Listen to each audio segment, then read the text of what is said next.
Hi friends! Welcome back! Today's video, dadalhin ko na naman kayo sa Enoshima Island. Tapos, nagparking na lang ako sa train station at nag-drive na lang ako papunta ng Enoshima Island kasi napakamahal ng mga parking nila doon. Ang nakakatuwa dito sa Japan, ina-apply talaga ng mga tao ang discipline dito. Dito nga sa escalator, makikita nyo, gumilid ka sa left side kung hindi ka nagmamadali at sa right side naman yung mga nagmamadali. Nasa mahigit 1 oras lang ang biyahe ko at dumating na ako dito sa Enoshima Island. Napakaganda talaga ng panahon ngayon. Para sa akin, ito yung masasabi ko na perfect weather. Hindi ganong malamig, tapos meron pa ring araw. Sabi nga nila, parang Little Hawaii daw dito sa Enoshima. Pangalawang beses ko nang punta ngayon ito dito. Akala ko, ito nga yung pinuntahan namin dati na may street food. Pero hindi pa pala.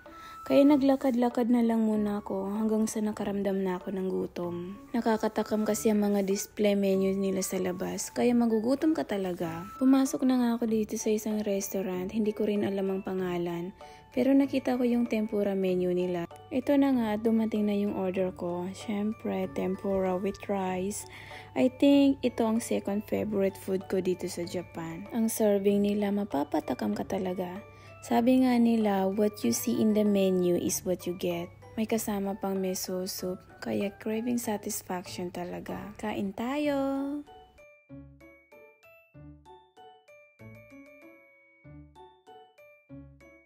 Hindi ko na rin naubos ang rice ko at nag-bill out na ako. Pagkatapos kong kumain, naglakad-lakad na ako ulit.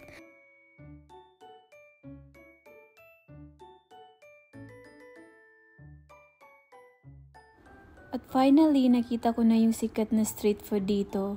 Ito pala yung pinuntahan namin dati. Ang daming seafood at marami ring mapagpipilian na kainan dito. Gusto ko pa nga sana kumain ulit, kaso busog pa talaga ako. Kaya in-enjoy ko na lang munang paglalakad ko. Sana pati kayo nag-i-enjoy sa panunood. Mag-comment na lang kayo kung anong gusto nyo makita next time.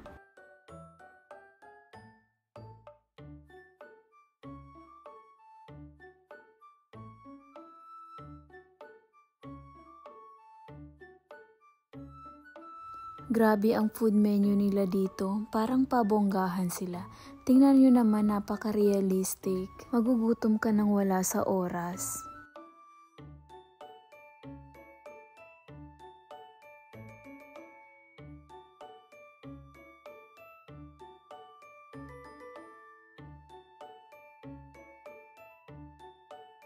Second time ko na nga dito at weekdays ngayon. Pero grabe pa rin ang dami ng tao kahit hindi holiday. Dumating na ako dito sa Shinto Shrine. Dinadayo talaga ito ng mga lokal, pati ng mga turista. Hindi na rin ako nagtagal at umakyat na din ako sa may taas.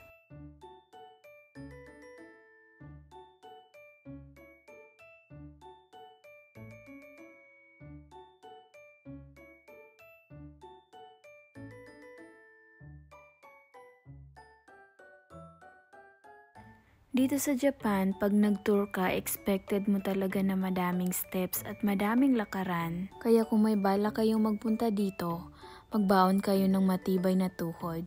Joke lang, pero totoo yon. Tignan nyo naman yung stairs dyan. Pero kung talagang hindi na kaya ng tuhod nyo, meron din silang escalator.